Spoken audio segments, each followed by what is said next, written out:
There are moments when an act of pure compassion sets in motion a chain of events so powerful it transforms not just one life but entire futures. When a choice made from the heart rather than the head becomes the turning point between despair and hope. This is the story of such a moment, set in the harsh landscape of New Mexico Territory in 1881, where a struggling widow and her 3 young children faced starvation and ruin but still found room in their hearts to save a dying stranger. It is a tale about sacrifice rewarded, kindness repaid 1,000-fold, and the mysterious ways that helping others can change our own destiny in ways we never imagined. The widow's name was Margaret Sullivan, and her children were Emma, age 10, Thomas, age 8, and little Sarah, who had just turned 5. The dying cowboy they found bleeding in the desert was named William Thornton, though they would not learn his full identity until much later, and by then, everything about their lives would be different. This is their story, a testament to how mercy and generosity plant seeds that grow into miracles, and how sometimes the people we save end up saving us right back. Margaret Sullivan had been a widow for 14 months when this story begins, struggling to keep her small homestead alive and her children fed after her husband Henry died from a rattlesnake bite that turned poisonous faster than anyone could help him. Henry had claimed 160 acres under the Homestead Act and had been slowly building a life for his family on that harsh land. But his death left Margaret with debts she could not pay, crops she could not harvest alone, and a future that looked increasingly hopeless. Margaret was 32 years old but looked older, her face lined with worry and her hands rough from work that never seemed to end. She rose before dawn and worked until long after dark, trying to do the labor of 2 adults while also caring for 3 young children who needed food and attention and comfort she barely had energy to provide. The small vegetable garden behind their rough cabin produced just enough to keep them from starving, and Margaret sold eggs from their few chickens whenever she could spare any, but it was never quite enough. The children wore clothes patched so many times there was more patch than original fabric, and they went to bed hungry more nights than Margaret wanted to admit. On a scorching July afternoon when the heat made the air shimmer and every breath felt like inhaling fire, 10-year-old Emma was walking back from checking the creek that ran along the edge of their property when she saw something that made her stop in her tracks.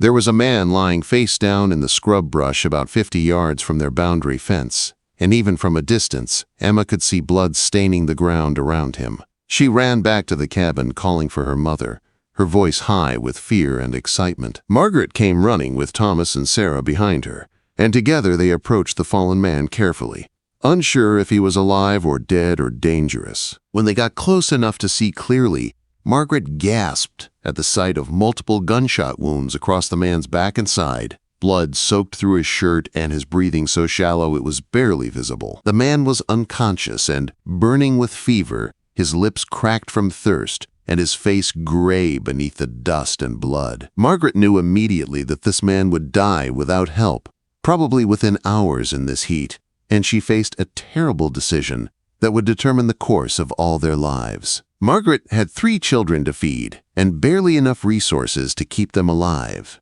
Taking in a dying stranger would mean using precious water they could not spare, food they desperately needed, and time and energy Margaret barely had left at the end of each exhausting day. The practical choice, the safe choice, was to leave this man where he lay or perhaps send word to town and let someone else deal with the situation. But Margaret Sullivan had not survived the death of her husband and 14 months of desperate poverty by being the kind of person who could walk away from suffering, and she had been raised to believe that you helped people in need regardless of the cost because that was simply what decent human beings did. She told Emma to run and fetch their old blanket while she and Thomas tried to move the wounded man. Between the 3 of them, they managed to drag the unconscious cowboy back to their cabin, a journey of nearly 200 yards that left them all exhausted and the man's wounds bleeding fresh from the movement. They laid the stranger on the floor of their small cabin because there was nowhere else to put him, and Margaret sent the children to draw water from the well while she began the overwhelming task of trying to save this man's life with no medical training and almost no supplies. She cut away his blood-soaked shirt and examined the wounds as best she could with shaking hands. There were 3 bullet holes, two that appeared to have passed through clean, and one lodged somewhere in his shoulder. Margaret had watched the doctor in town work on injuries before Henry died, and she did her best to remember what she had seen. She boiled water and used strips torn from one of her own dresses to clean the wounds, knowing that infection killed as surely as bullets. The man cried out in pain during this process, but never fully regained consciousness. Margaret found the bullet in his shoulder and removed it with a knife she sterilized in the fire, her stomach turning as she worked but her hands steady because there was no one else to do this terrible necessary task. She bandaged the wounds with more strips of precious fabric and covered the stranger with their only spare blanket, then sat back exhausted and unsure if anything she had done would make any difference. For 3 days and nights, Margaret and her children took turns sitting with the dying cowboy, giving him water drop by drop when he was conscious enough to swallow, changing his bandages when blood seeped through, and keeping him covered when fever made him shake with chills despite the summer heat. Emma proved to have a natural gift for nursing, sitting patiently and talking to the unconscious man in a soft voice, telling him he needed to fight and stay alive. Thomas fetched endless buckets of water from the well without complaint, even though his small arms ached. Little Sarah picked wildflowers and put them in a cup near the stranger's head, because she said sick people needed pretty things to look at. Margaret used water they needed for their garden and food they could not spare to make broth that she spooned into the man's mouth whenever he was alert enough to swallow. She did not know his name or where he came from or why someone had shot him, and she did not care, because none of that mattered when someone was dying, and you had the ability to help. On the 4th day, the cowboy's fever finally broke and he opened his eyes with clarity for the first time. He looked around the rough cabin with confusion, taking in the dirt floor and the sparse furniture and the thin children staring at him with wide eyes. His voice came out as a cracked whisper when he asked where he was and what had happened. Margaret explained that her daughter had found him dying in the brush, that they had brought him to their cabin and tended his wounds for 4 days. The man stared at Margaret like he could not quite believe what he was hearing, and he asked why she would help a complete stranger, especially when it was obvious from looking around that she had very little to spare. Margaret told him simply that it was the right thing to do, that you do not leave people to die when you have the power to help them, and that she hoped someone would do the same for her children if they were ever in such desperate need. The cowboy's eyes filled with tears that he quickly blinked away, and he told Margaret his name was William and thanked her for saving his life. He said he had been ambushed by cattle thieves who left him for dead, and he had been trying to reach help when he finally collapsed. William tried to sit up, but immediately gasped with pain and fell back, and Margaret told him firmly that he needed to rest and heal before trying to move anywhere. William stayed in the Sullivan cabin for 3 weeks, while his wounds slowly healed under Margaret's careful attention. During that time, he watched this small family with growing amazement and admiration. He saw how Margaret worked herself to exhaustion every single day, doing the labor of multiple people while also caring for her children with patience and love. He watched Emma take on responsibilities no 10-year-old should have to bear, cooking meals and mending clothes and caring for her younger siblings when Margaret was working in the fields. He saw Thomas trying so hard to be the man of the family at age 8, choking back tears when his hands blistered from work but refusing to stop. He noticed little Sarah's hollow cheeks and the way all 3 children looked at food with the desperate hunger of people who never quite got enough to eat. William observed that the cabin had almost nothing in it, that the furniture was rough and handmade, that there were holes in the roof where rain would pour through, and that this family was barely surviving despite working harder than most people he had ever known. He learned that Margaret's husband had died leaving debts, that the bank was threatening to foreclose on their homestead, that Margaret owed money to the general store and had no way to pay it. And he watched Margaret share her family's meager food with him without hesitation, giving him portions she should have kept for her children, sacrificing what little they had, because she had decided to save him, and she would not do it halfway. As William grew stronger, he began to help around the cabin despite Margaret's protests that he needed to rest. He mended the holes in the roof and fixed the broken fence posts and showed Thomas how to set snares for rabbits that provided meat they desperately needed. He was gentle with the children and respectful to Margaret, and he never asked intrusive questions about their circumstances even though their poverty was painfully obvious. What William did not tell the Sullivan family, what they had no way of knowing, was that he was not just some ordinary cowboy recovering from an ambush. William Thornton was one of the wealthiest ranchers in New Mexico Territory, owner of the massive Thornton Ranch that sprawled across thousands of acres and employed over 100 men. He had been riding alone, checking on his herds when the thieves attacked him, and his men had surely been searching for him for weeks now, probably thinking he was dead. William had said nothing about his true identity because he wanted to understand this family who had saved him, wanted to see their true character without the complication of his wealth influencing their behavior. And what he saw convinced him that he had found something rare and precious, a family with the kind of honor and decency that no amount of money could buy. After 3 weeks, William was healed enough to travel, and he told Margaret it was time for him to return to his life. Margaret nodded and said she was glad he had recovered, that it had been good to help him, and she asked for nothing in return, except perhaps that he remember to help someone else if he ever had the opportunity. William asked Margaret how much money she needed to save the homestead and pay off her debts. Margaret looked embarrassed and said she did not want charity, that they would manage somehow. William pressed the question, and Margaret finally admitted that she owed $300 to the bank and another $100 to various creditors in town, an impossible sum that might as well have been $3 million for all the chance she had of raising it.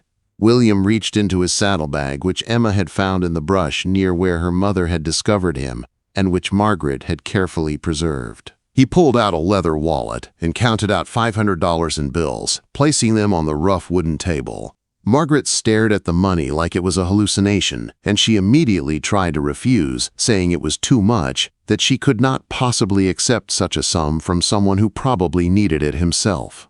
William smiled and told Margaret that he had not been entirely honest with her about who he was. He explained that he owned the Thornton Ranch, one of the largest spreads in the territory, and that $500 was nothing compared to what her family had given him by saving his life and caring for him when they had every reason to focus on their own survival. He told Margaret that she and her children had shown him more genuine kindness and generosity in 3 weeks than he had experienced in years of dealing with people who wanted something from him because of his wealth. William said the money was not charity, but payment of a debt he could never fully repay, and he insisted Margaret take it with his gratitude. Margaret's hands shook as she touched the bills, tears streaming down her face as she realized this money would save everything, would give her children security and a future, and hope that had seemed impossible just moments before. Emma and Thomas and little Sarah crowded around staring at the fortune on their table, and Sarah asked if this meant they could buy food and not be hungry anymore. But William was not finished. He told Margaret that, in addition to the money, he wanted to offer her a permanent job managing one of his smaller ranch properties about 30 miles from where they currently lived. The house was solid and comfortable, there was good land for farming and raising animals, and the salary would be enough to support her family comfortably with money left over for savings. Margaret would oversee the property and the few hands who worked it, using her obviously capable management skills to run the operation, while William's main ranch handled the larger business. Emma could attend the school in the nearby town, and all 3 children would have opportunities and security that were impossible on their failing homestead.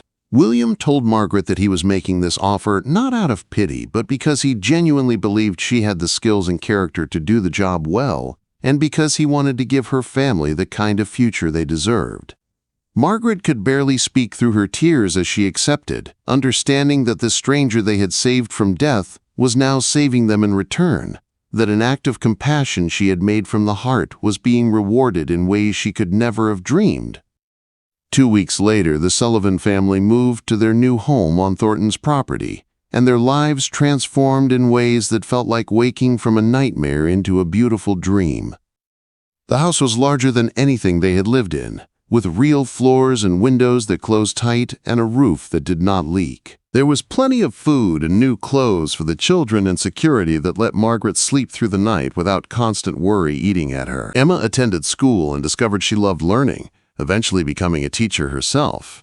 Thomas grew up working the ranch and learned skills that made him valuable, and he never forgot the lessons about hard work his mother had taught during those desperate years.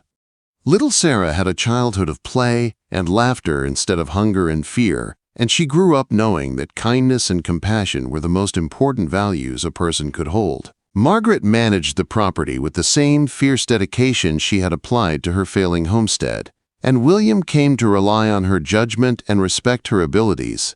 She never remarried, but she built a good, independent life for herself and her children, and she never forgot that it all started with the choice to help a dying stranger, even when she had almost nothing to give. William Thornton became a close friend of the Sullivan family, visiting regularly and watching the children grow up with the pride of an honorary uncle. He told anyone who would listen about the widow and her children who saved his life when they were barely surviving themselves, who chose compassion over self-preservation, and taught him that true wealth has nothing to do with money in the bank. He used his influence to help other struggling families in the territory, remembering the Sullivans and trying to live up to the example of generosity they had set. When William was an old man facing the end of his own life, he told his lawyer that the Sullivan family had given him something more valuable than all his thousands of acres and all his cattle and all his money. They had restored his faith in human goodness and reminded him what truly mattered, and that gift was beyond price. He left a substantial inheritance to Margaret's children in his will, ensuring that the generosity that had saved his life would echo forward through generations. The story of the poor widow who saved the rich cowboy became one of those tales that people told around campfires and dinner tables, a legend that grew with each retelling but never strayed too far from the truth. It became a story parents told their children to teach them about the importance of helping others regardless of the cost, about how kindness plants seeds that grow in unexpected ways, and about how the universe often rewards those who act from pure hearts without expectation of reward. Margaret Sullivan's choice to sacrifice what little she had to save a dying stranger demonstrated the kind of courage that has nothing to do with facing down outlaws or surviving disasters, but everything to do with choosing love and compassion when fear and self-interest would be easier. Her children learned from her example that you do not have to be rich to be generous, that you do not have to have plenty to share what you have, and that the most important question is never what helping someone will cost you, but what failing to help will cost your soul. Years after these events, when Emma was a grown woman with children of her own, she would tell them the story of the day she found a dying cowboy in the brush, and how her mother's decision to help him changed everything. She would explain that they had been days away from losing their home, that they had been sharing their last food with a stranger when they were already going hungry, and that her mother had made the choice without hesitation because it was simply the right thing to do. Emma would tell her children that the lesson was not that helping people would always result in material rewards, because sometimes kindness cost everything and gave nothing back except the knowledge that you had done right. But she would also tell them that you never knew when an act of compassion might change not just someone else's life but your own, that the stranger you helped today might turn out to be the answer to prayers you did not even know you were praying. And she would remind them that even if William Thornton had been exactly what he appeared, just an ordinary cowboy with nothing to give them in return, saving his life would still have been worth it because some things matter more than survival, and being the kind of person who chooses mercy over self-interest is one of them. The legacy of the poor widow and the rich cowboy she saved endures as a reminder that we are all connected in ways we cannot see, that acts of kindness ripple outward, touching lives we will never know about, and that sometimes the people who seem to have nothing to give are the ones who give the most because they give from the heart rather than from excess. Margaret Sullivan proved that true generosity is measured not by the size of the gift, but by the sacrifice it represents, and that those who help others when they can barely help themselves demonstrate a kind of wealth that has nothing to do with money. William Thornton proved that gratitude and honor still existed even in the rough world of the Wild West, and that a man of true character recognizes and rewards goodness when he encounters it. Together, their story teaches that life has a way of balancing accounts, that mercy shown is often mercy returned, and that the choice to save a dying stranger might just be the choice that saves you right back.